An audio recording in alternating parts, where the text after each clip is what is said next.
Ever since I came out of the womb, superheroes has always been a huge obsession of mine. Whether it's Marvel or DC, I can't get enough of some of my favorite heroes and villains, like Batman, the Green Goblin, and many others. Now, I've posted multiple shorts over the course of a couple of days ranking my favorite superheroes, supervillains, anti-heroes, and Spider-Man variants. Wanting to do another long-form video, I figured why not make a compilation of all these rankings. Sit back, relax, tell Alfred to give you some snacks, and let's get to the compilation.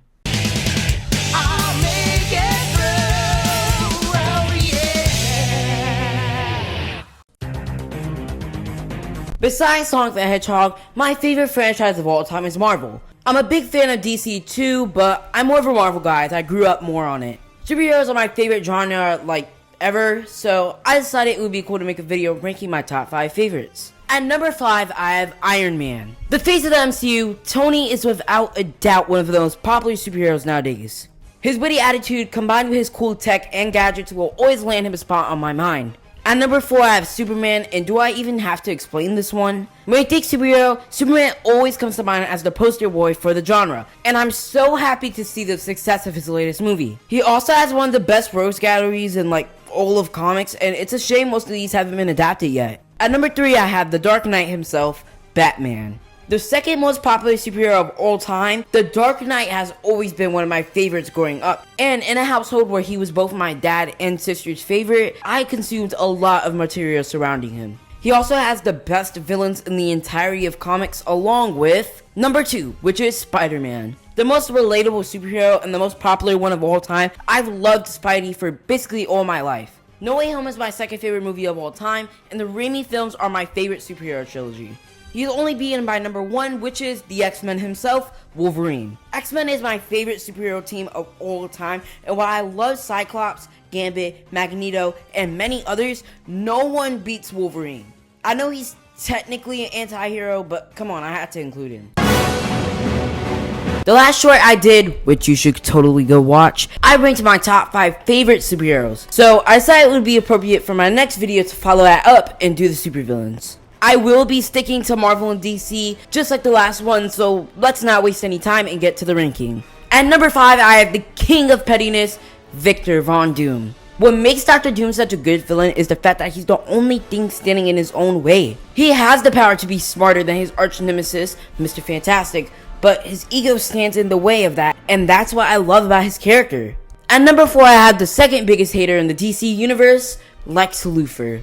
What makes Lex such a good villain is how he just hates Superman. He uses his intelligence to take down the Man of Steel, and the levels of hate he has for him is just genuinely insane, and what makes him so great. Number 3 brings us to the Green Goblin. I love a good psychotic villain, and Norman Osborn is just that. What I love about his character is the fact that he's someone Peter knows, someone he respected, and yet he's an absolute psychopath. Number 2 goes to the clown prince of crime himself, the Joker. As I said with Green Goblin, I love psychotic villains, and the Joker is truly insane. He's probably the most recognizable villain in all of fiction, and the trait he pulls is what easily earns him the number 2 spot. And finally, number 1 goes to someone I don't technically consider a villain, but I love him so much that I had to put him on here, Magneto. What makes Magneto so great is his goal. He just wants mutants to be accepted, and all his life he's been demeaned and lessened to the point where he wants to take out humanity. Yeah, that's kind of a villain thing. I've done the heroes, I've done the villains, so I figured why not rank my top 3 comic book anti-heroes. This was originally going to be a sidekick ranking, but I didn't like how the script turned out, so I decided to make it. If you want to know my top 3 sidekicks from favorite to least favorite, it would be Nightwing, Batgirl, and War Machine. Without further ado, let's get to the anti-hero list. At number 3, I have Jason Todd himself, Red Hood. Red Hood's dark origin and motives is what easily makes him one of my favorite superhero characters. He started off as the second Robin who got murdered by the Joker, and when he goes back, he's infuriated that Batman didn't kill Joker. And honestly, he's in the right.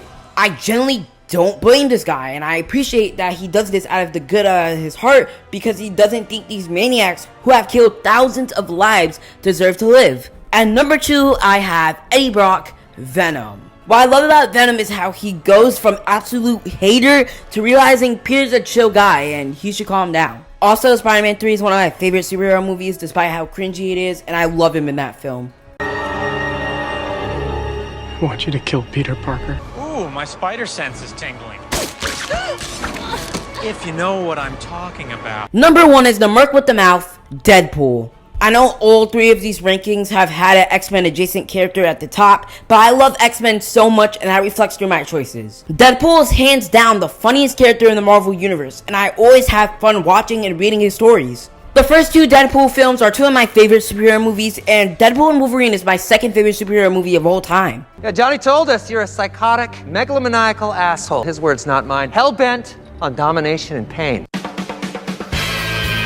After ranking my favorite superheroes, supervillains, sidekicks, and anti-heroes, I had to think about which list I wanted to do next. I was originally going to stop the rankings for now until I saw this comment suggesting my top 5 variants of other characters. I really like this idea, but I decided to only do Spidey, as if I did general heroes, 3 of them would have been Spider-Man anyway. This is a top 4 list because even though it was originally going to be 5, I couldn't really write much for the 5th spot. With all that yapping out of the way, let's get to the list. At number 4, I have Spider-Ham. This boy is not real. Like, genuinely, this is not a real comic. He was originally a spider who got bit by a radioactive pig, which turned him into this.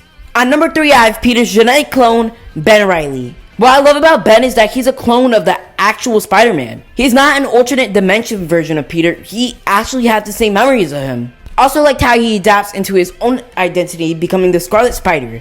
Number 2 is the alternate version of Gwen Stacy, Spider-Gwen. I love how Gwen's story is a flip on Peter's. Peter got bit by a radioactive spider, fell in love with Gwen Stacy, but then she died. Gwen got bit by a radioactive spider, fell in love with Peter Parker, but then he died. Her suit is also really cool, like genuinely, this is a really nice design. Number 1 is surprise surprise, Miles Morales. Come on, was there any doubt in your mind? I mean, look at this dude. He has the exaggerated swagger of a black teen. He's also black and Puerto Rican like me, so that immediately shoots him up to here.